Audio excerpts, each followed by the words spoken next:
আমরা তো আজকে কোরবানি করি, ই করি, সি করি, দুনিয়াকে কেন্দ্র করি। ওই যে একজন গল্প করতেছে, একদম পুরোটাই ধরা খেয়ে গেলাম। কেন?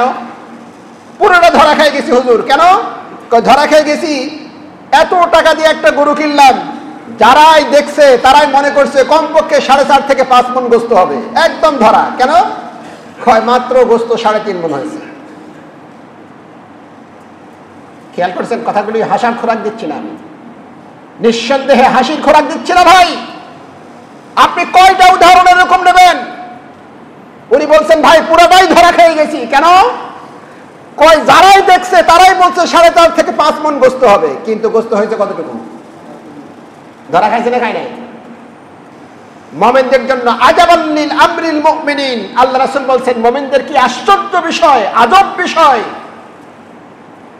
ওয়াইন আসাবাহু শাকারা, যদি কোনো কিছু ভালো পেয়ে যায় তে আল্লাহর কৃতজ্ঞতা স্বীকার করে, আর যদি অন্যায় কিছু সে তার উপরে এসে যায় সবারা, সে ধৈর্য ধারণ করে। মুসলমান এমন একটি জাত, এমন একটি জিনিস, লসের কিছু নাই।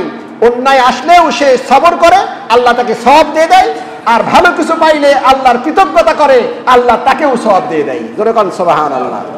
এটা হলো মুমিনের স্বভাব।